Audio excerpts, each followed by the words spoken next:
Je propose que nous poursuivions donc avec un nouveau débat qui va être consacré au vieillissement, au handicap, à l'isolement social, comment réintégrer l'hôpital dans la ville. Et nous avons le plaisir d'accueillir Laurence Contarassu. Je vous invite à me rejoindre. On vous applaudit.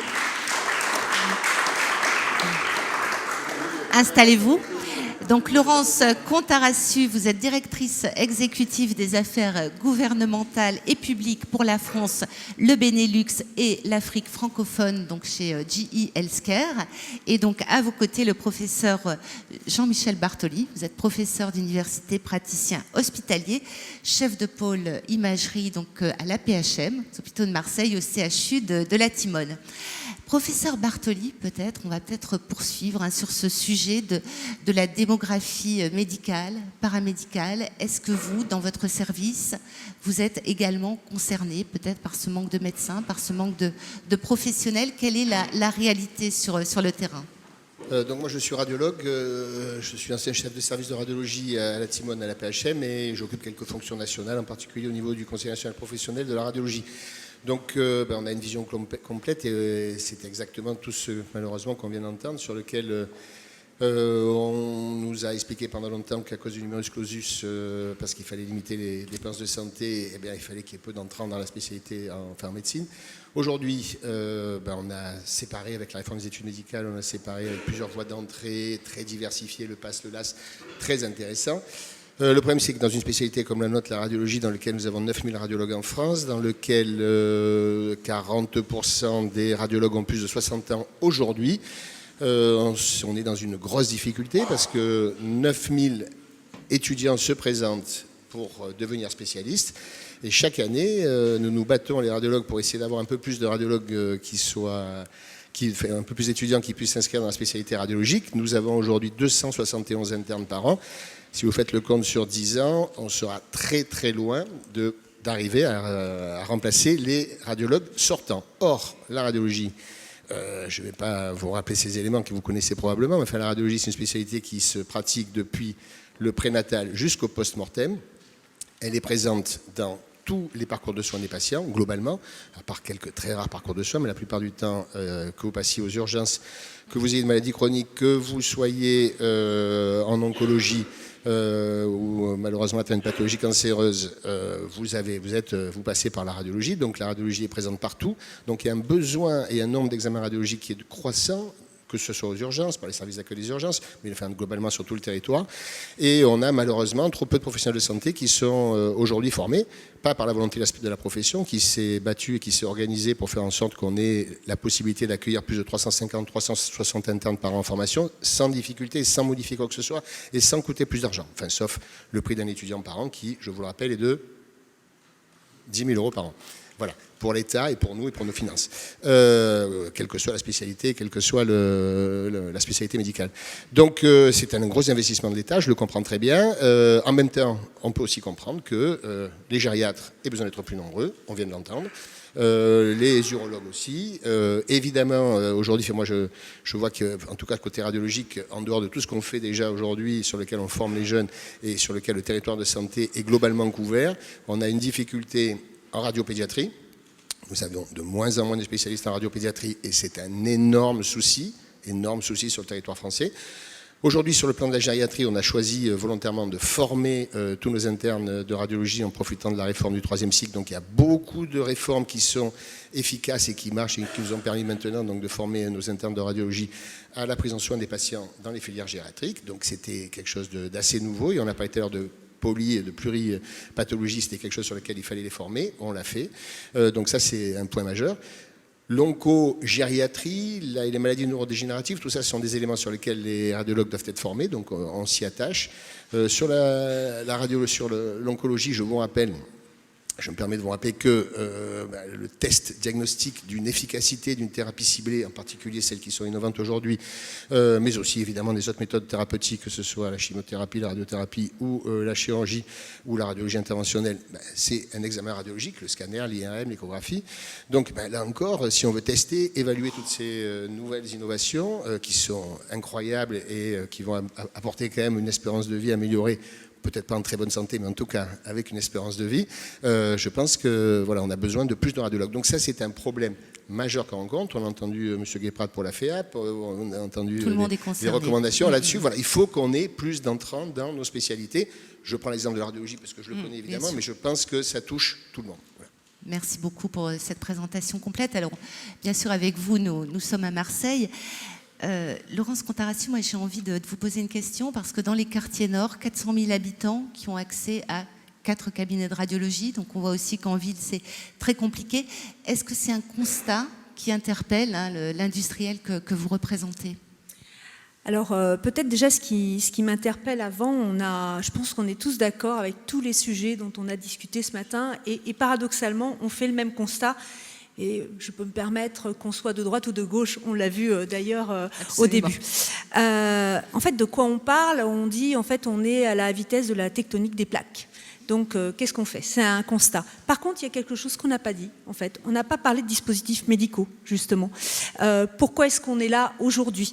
Et comment est-ce qu'on va trouver la solution ? Donc, quelque part, oui, on a besoin des docteurs, mais on a aussi besoin des industriels. Bien sûr. Et c'est pour ça, en fait, qu'on doit travailler ensemble. Et oui, évidemment, ça nous interpelle et c'est tout le travail qu'on fait ensemble, en partenariat.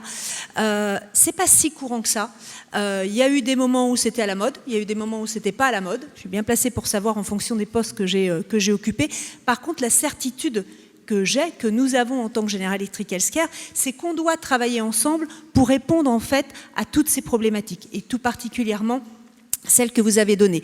Ça va être par des innovations technologiques, ce qu'on fait aussi dans notre partenariat. On va aller jusqu'à remplacer des radiologues ? Comment ? Est-ce qu'on va aller jusqu'à remplacer des médecins radiologues ? Non. Est-ce qu'on aura demain moins besoin et je pense que, on l'a dit tout à l'heure, on a besoin de communication, on a besoin d'expliquer, mais on n'a pas besoin de faire peur. Non, ce qu'on essaie de faire avec l'innovation, ce qu'on va faire avec l'équipement ensemble, on va essayer d'apprendre à travailler différemment, on va essayer d'apprendre à expliquer comment on peut travailler différemment, comment on peut faire les choses différemment. On a aussi un projet, on a parlé beaucoup de données par exemple, on a un projet passionnant ensemble, en plus de l'équipement, parce que quand on parle d'équipement, on parle aussi de données, et Xavier Bertrand, je ne sais pas s'il est là, dans la salle, il ne l'a pas dit pour nous faire plaisir, mais j'ai tellement aimé entendre que, en fait, la prévention, c'était la médecine de précision. C'est ce qu'on fait ensemble avec un établissement. C'est ce qu'on a besoin quand on a cette problématique de radiologue, de vieillissement. Et on a besoin de données et on a besoin, il a dit, d'imaging, en fait. Et ce n'est pas que l'équipement, c'est la donnée, c'est le travail qu'on va faire ensemble. Et oui, c'est pour ça qu'on a besoin, en fait, de travailler ensemble pour permettre de faire bouger ces plaques plus rapidement. Et sur de nombreux sujets. Jean-Michel Bartoli, vous souhaitiez réagir ? Juste un petit commentaire supplémentaire par rapport à ce que vient de dire Mme Contarassus.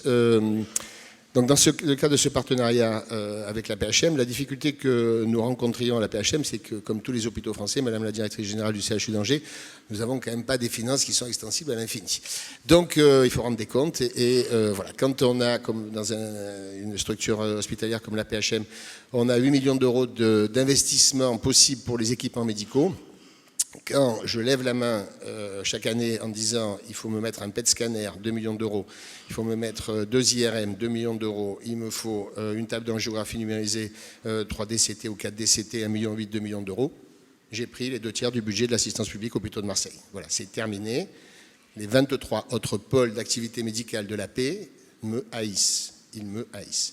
Donc, voilà, donc la difficulté, c'était d'essayer de trouver des solutions alternatives. Donc, comme l'ont fait aussi les HCL, le Civil de Lyon, la PHM, on a choisi donc de travailler en partenariat avec tous les industriels initialement, et on a choisi de faire donc ce qu'on appelle un MES, un Management Equipment Services, quelque chose d'une gestion optimisée de parc. L'assistance publique n'est plus propriétaire de son matériel. Voilà. Il n'y a plus d'amortissement, mais l'assistance publique, donc ce sont les industriels, et en l'occurrence dans le cas présent General Electric, pour un grand nombre des 119 équipements du pôle d'imagerie, PET scanner, IRM, scanner, gamma caméra, etc., qui a donc gagné ce partenariat avec nous après un dialogue compétitif et un appel d'offres.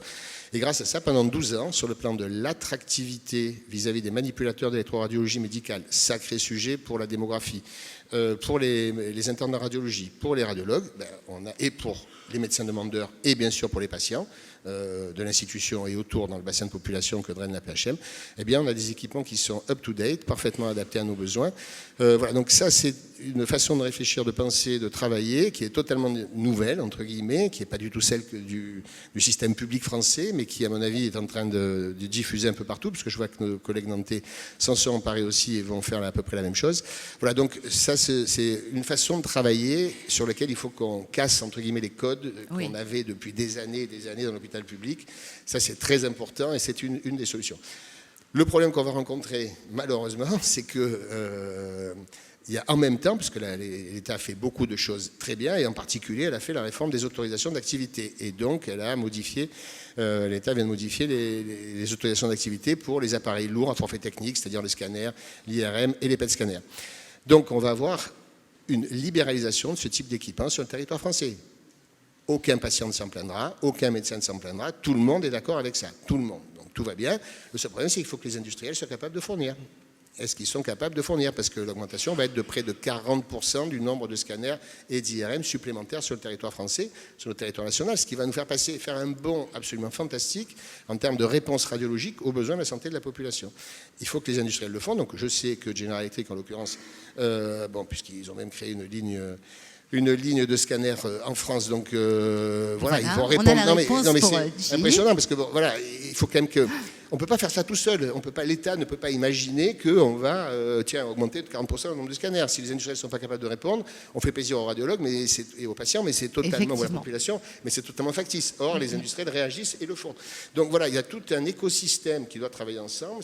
Moi, c'est le sens de mon message. C'est l'écosystème qui doit travailler ensemble et qui doit être capable de répondre à tous ces besoins de la population. Juste rajouter, parce qu'on en a parlé tout à l'heure, on parlait de pluri-unité. Donc en fait, il faut qu'on soit capable d'anticiper. Et quand on travaille de cette façon, on est capable d'anticiper, ce qui permet en effet d'éviter, par exemple, de ne pas avoir suffisamment de matériel, puisque là, on pense sur 12 ans aussi. Et vous avez évoqué tout à l'heure les quartiers nord. Vous avez évoqué tout à l'heure les quartiers nord de Marseille. Et j'allais y revenir. Je sentais que vous alliez y revenir. Tout à fait, puisqu'on a aussi cette question de comment est-ce qu'on peut réintégrer l'hôpital dans la ville. Donc, est-ce que vous avez aussi été interpellé? Quelles solutions? Est-ce qu'on peut développer des dispositifs mobiles? Des solutions, j'en ai pas pour... on vient de parler, il y a 2 ministres qui ont parlé avant nous, donc s'il y avait des solutions simples, elles auraient déjà été trouvées. Mais pour aller dans ces quartiers nord, peut-être. Mais voilà, donc les quartiers nord, par exemple de Marseille, mais dans toutes les grandes agglomérations, le déficit démographique en termes d'accueil sur les patients est très très compliqué, aussi compliqué que dans la ruralité la plus extrême. Voilà. Et donc si on regarde par exemple les quartiers nord de Marseille, vous avez près de 380 000 habitants, il reste 3 cabinets de radiologie. 3 cabinets de radiologie, 3, et 2 structures hospitalières, l'hôpital Nord qui est un public, et un ESPIC, donc de la FEAP, l'hôpital européen, tout en bas. Ils sont aux 2 extrémités, au milieu il y a 300 000 habitants, avec 3 cabinets de radiologie. Enfin, vous imaginez, c'est 3 radiologues, quoi, voilà. C'est du 24-24 quasiment. Enfin, voilà. Donc on a un directeur général, M. Crémieux, que vous connaissez probablement, qui pousse beaucoup le aller vers. Donc ce qu'on a proposé pour le pôle imagerie, c'est donc de créer une structure qui soit en plein centre des quartiers nord, sur des structures sur des axes de circulation, dans lesquels on associe une unité de soins radiologiques dans lequel il y a du scanner pour faire du dépistage, un appareil de mammographie et d'échographie pour faire du dépistage pour les femmes, problème majeur, une maison de santé à côté, un laboratoire de biologie, histoire de faire en sorte qu'on ait un bilan complet, et ensuite, derrière ça, le point essentiel, c'est comment faire venir les gens dans ce type de structure. Très très bonne idée, moi je la trouve géniale cette idée, parce qu'en plus j'y ai participé, donc je la trouve géniale. Mais comment faire en sorte que ces gens, qui pour l'instant ne vont pas chez le médecin, voilà, quand on disait tout à l'heure qu'ils arrivaient avec des diagnostics et extrêmement retardés, qu'ils avaient malheureusement une espérance de vie catastrophique, je confirme tout ce qu'a dit M. Bertrand, c'est exactement ça.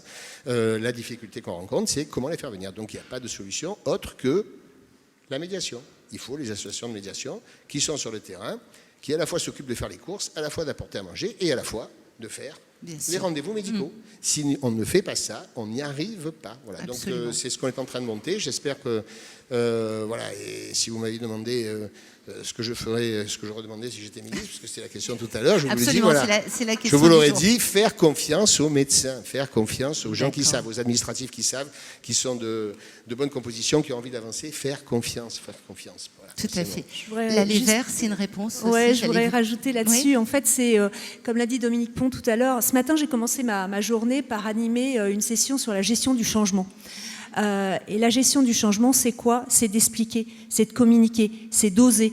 Et je pense que c'est ce qui nous paralyse dans ce pays, en fait. C'est qu'on n'ose pas oser les choses, de faire les choses différemment. J'ai un grand respect pour Dominique, pour les changements qu'il a fait, mais pour la Poste aussi. Et je pense que c'est ça notre challenge. Comment on va vers, comment on essaie. Et par rapport aussi aux discussions qu'on avait tout à l'heure, comment on explique. Je pense que si les gens n'ont pas compris, dans une société, on dit qu'on peut avoir la meilleure des stratégies possibles, on peut avoir les meilleurs PowerPoint du monde. Si les gens ne comprennent pas ce que l'on essaie de faire, ça ne marche pas. Et ça, il faut le faire ensemble. Et on peut le faire ensemble à peu importe, je veux dire, les différents acteurs, qu'on soit un hôpital, qu'on soit un industriel, les journalistes, ils ont aussi la responsabilité. Et quand on va vers, on voit que ça fonctionne. Et je pense qu'il n'y a rien de plus beau d'ailleurs que quand on est dans les camions et qu'on a ces patients qui viennent nous voir, ces patientes, et là, on voit qu'elles comprennent l'importance, en effet, pourquoi. Et là aussi, c'est donc un sujet que vous aviez anticipé, donc avec ces dispositifs mobiles, pour toucher, une fois encore, les personnes les plus éloignées de la prévention. En tout cas, on a osé. Je pense qu'il y a pas mal de gens d'ailleurs qui ont pensé que ce n'était pas notre rôle, notre responsabilité. On l'a fait. On a trouvé des partenaires aussi courageux pour le faire. Il y a Octobre Rose d'ailleurs qui va arriver, Absolument. ça va continuer. Et on va continuer à oser parce qu'en effet, on ne peut pas se contenter de 50% des femmes qui font leur mammographie en France. C'est aussi ça, la médecine de précision, c'est d'être en capacité à s'assurer que déjà tous les moyens qu'on met en place, eh bien, les patients peuvent avoir accès. Et on a notre responsabilité à aller vers les gens, qu'on soit à l'hôpital, qu'on soit dans le public, dans le privé, ou qu'on soit des industriels. Merci beaucoup. Jean-Michel Bartoli. Les camions et le déplacement d'une unité sur radiologique, on va dire au lit du patient presque, etc., c'est peut-être une bonne solution, mais la difficulté, c'est que ce n'est pas la bonne solution. La bonne solution, c'est d'avoir plus de médecins à qui on laisse l'opportunité de choisir où est-ce qu'il faut qu'ils installent leur scanner, où est-ce qu'il faut qu'ils installent leurs IRM, où est-ce qu'il faut qu'ils installent leurs unités sur radiologique de radio conventionnelle, parce qu'ils connaissent parfaitement le territoire de santé, ils savent radiologie publique, radiologie libérale, radiologie des ESPIC, etc., de la FEP.